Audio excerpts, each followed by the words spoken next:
everyone, it's Maureen. In this week's video, we're discussing fabric and the varieties of different kinds of fabric that one has available to be able to purchase. Right now, I'm showing a variety that I have for my stash. This is not the end-all be-all of fabrics that one can purchase. These are just ones that I happen to have nearby that I can talk to you about and with. So, what we have right down here in the lower front is what we call cotton velvet. Sometimes you'll hear it called cotton velveteen. This one has a little bit of a lower nap to it.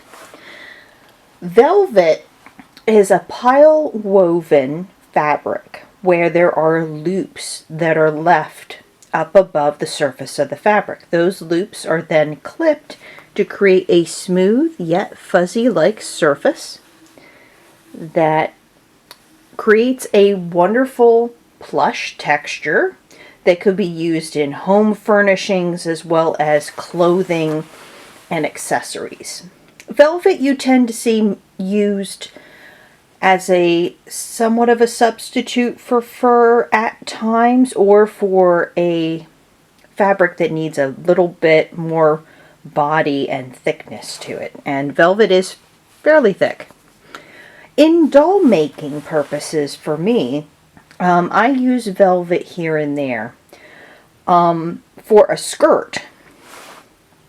In that case, it's a little more difficult with the pleating on velvet. It creates a lot of bulk. So it's something that I like to keep in mind to use for like outer layers or things that may not be heavily pleated, but still creates a really nice finish. Velvet can be a little tricky to work with as it does like to shed. You see these little red dots here? That's from some red velvet that's up over there. And that velvet itself, when there's raw edges, it sheds. Here's the red. Velvet you also have to be careful with that it ends up getting crushed, because we have some wrinkles here, but those can come out with an iron. To iron velvet, you would actually iron on the back side, not the fuzzy side.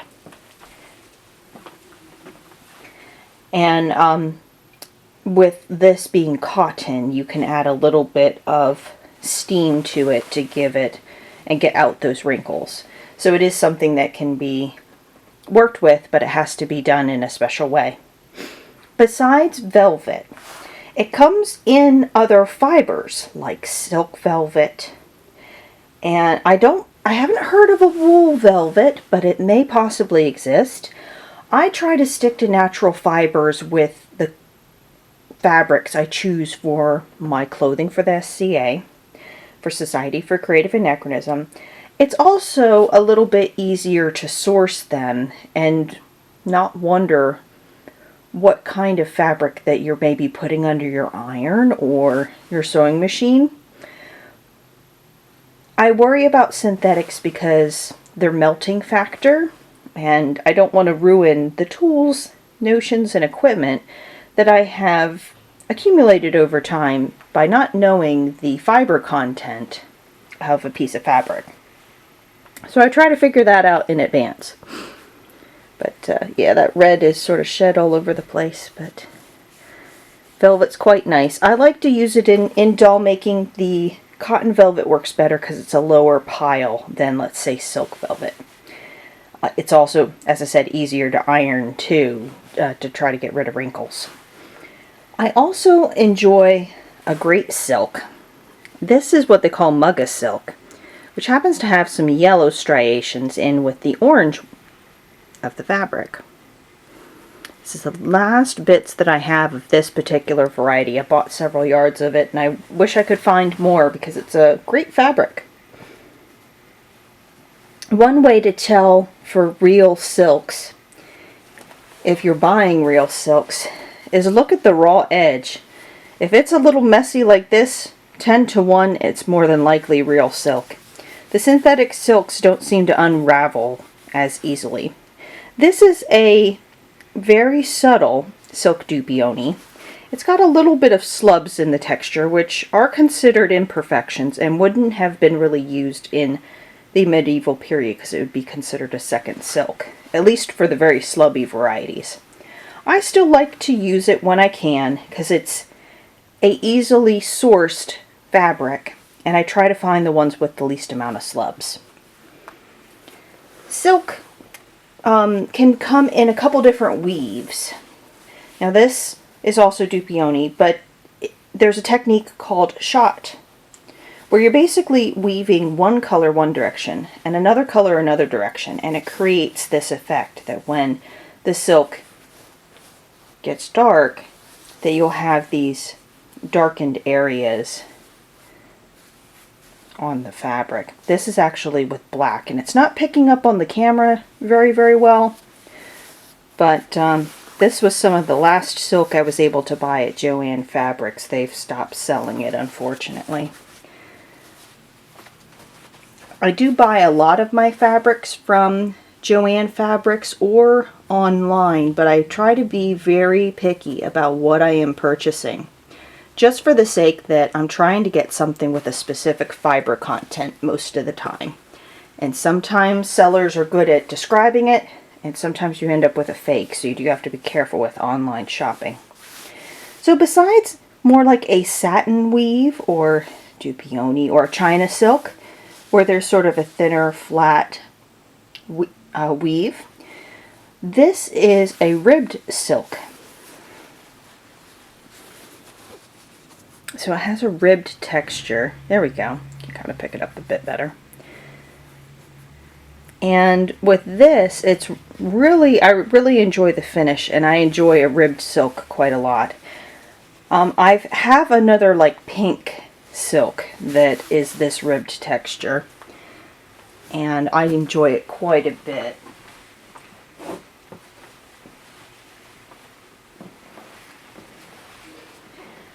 Now, synthetics themselves, I try to stay away from, just because I don't always know how they're going to behave.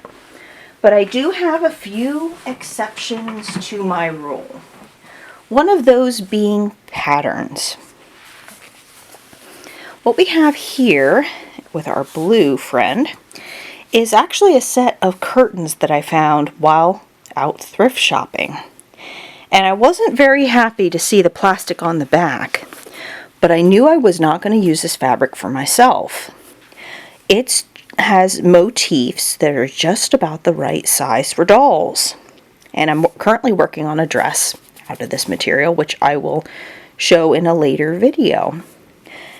And this dress, of course, is for a doll, but what I did is I lined it with another natural fiber to give it a little bit of extra oomph as far as thickness.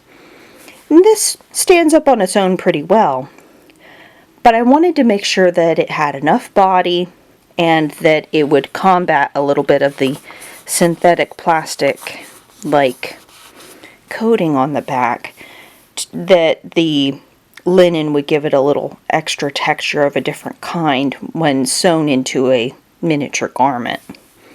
So for me, my real only exception for synthetics is if I can get a very medieval or very Renaissance pattern out of it.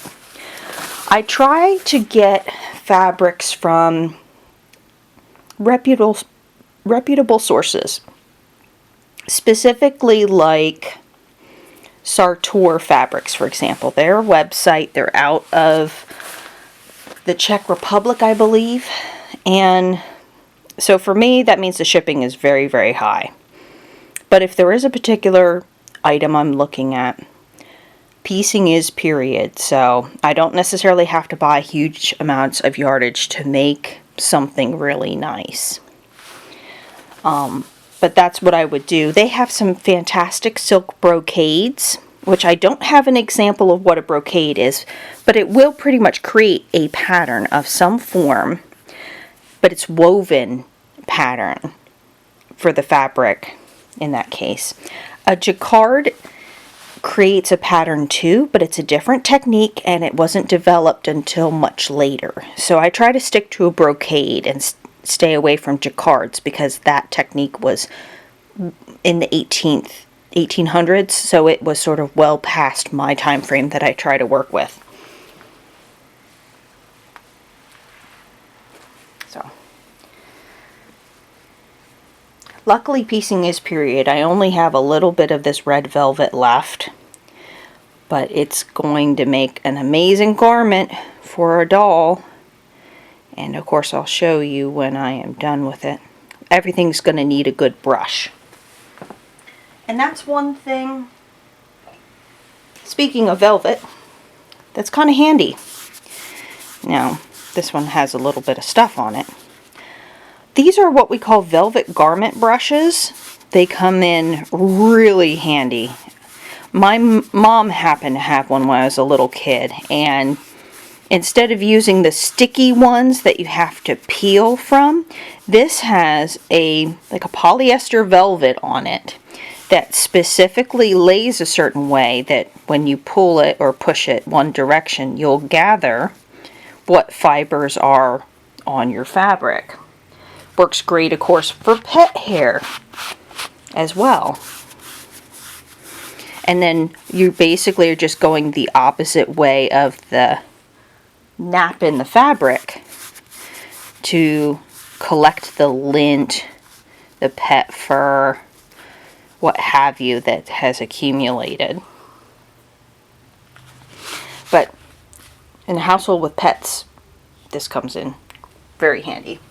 Velvet isn't very friendly to pet fur too, by the way. So if you have animals and your fuzzy family members are around and you don't really have a dedicated sewing space, you're probably going to have to brush out your velvet if it's gotten in contact with surfaces or your pets, because I know there's cat fur all over this one for sure. So besides velvet, and the camera decided it wanted to stop itself, so I'm not sure where I had left off, so to speak, but at the very least, if you have, I'll go back a little bit here, but if you have fuzzy family members and you have a velvet that you're working with for a project, try to see if you can keep it in a dedicated area away from your pets to save you from having to brush out your velvet. If that's not at all possible, a fabric brush of some form is a good idea. The next topic is linen. Now, I happen to have a couple different, I have quite a bit of black linen here, a couple yards of each actually. I've got myself a good red. I got a yellow, and this was from my stash. Pieces I probably could piece together for fabric for myself if I really wanted to. But, and then I have this. This is a really wonderful teal. And I got this because I was going to be doing a blue like this. So lining it with this actually turned out really nice. And I also have a green velvet.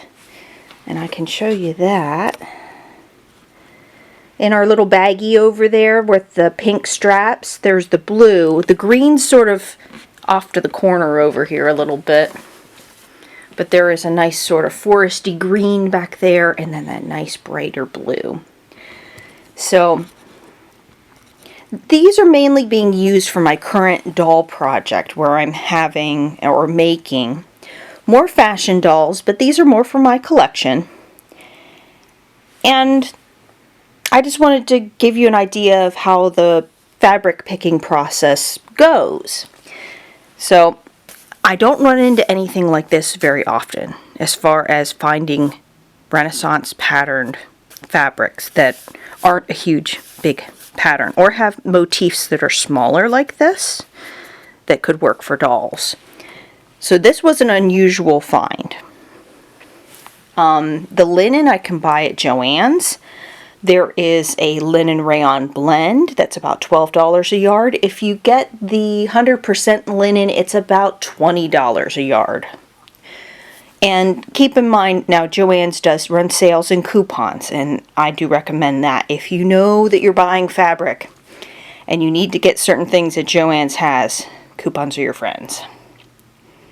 That's how I ended up getting this stack of stuff over here. At least some of it. The yellow I already had, granted. So the red will be used to line the red. The black will be used to line the black. The teal will be used to line the green and the blue. So that at least gives us 4. And then I'm making one of the dolls out of this and then lining it in green. So, of course, granted, there's always more dolls. There's always more combinations to make. But as far as getting back to weaves and fabrics, a lot of the linen was your underlayers and used for lining of garments. So I use linen, but I try to use it as a lining for the most part. And I don't always do it just as white linen. I like to use natural linen too. If it isn't showing, I don't worry about the insides being a natural color or a dark color, as long as it does what I want it to do. I work with silk quite a bit and do a lot of the silk Dupioni. If I can always find a natural silk or a nice hand-woven silk, I go for that.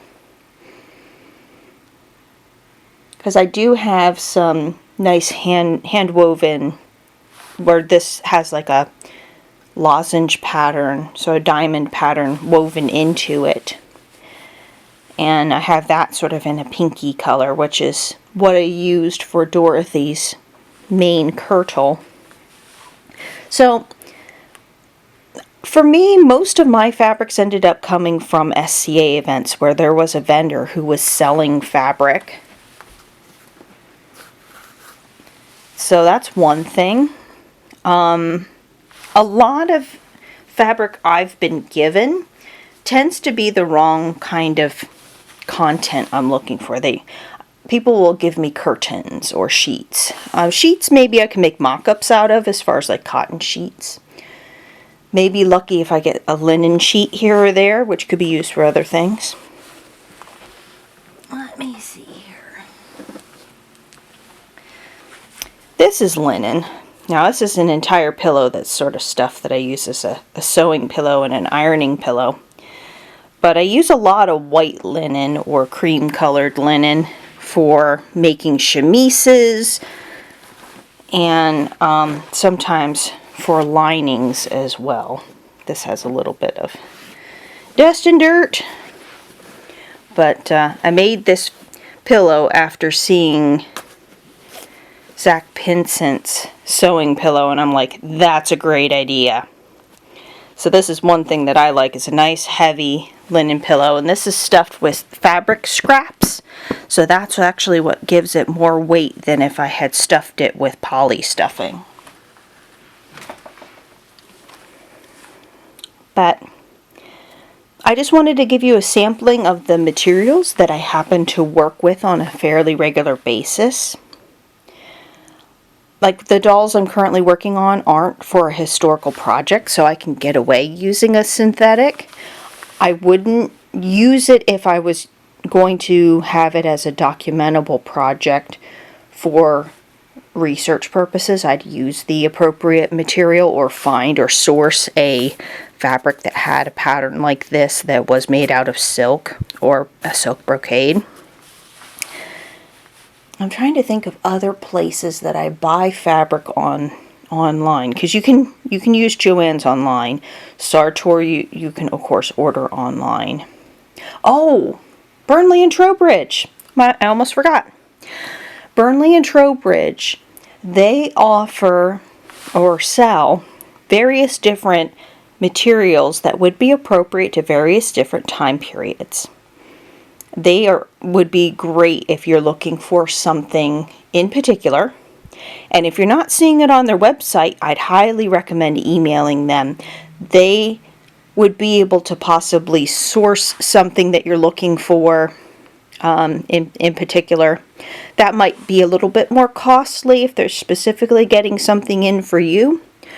But there's always a possibility that what you're thinking of, they possibly had ordered for someone else or for their store.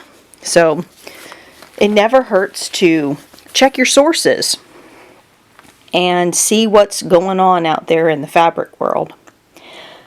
Right now, I ended up spending quite a bit on the linen that I had purchased. The velvets I already had and had for some time.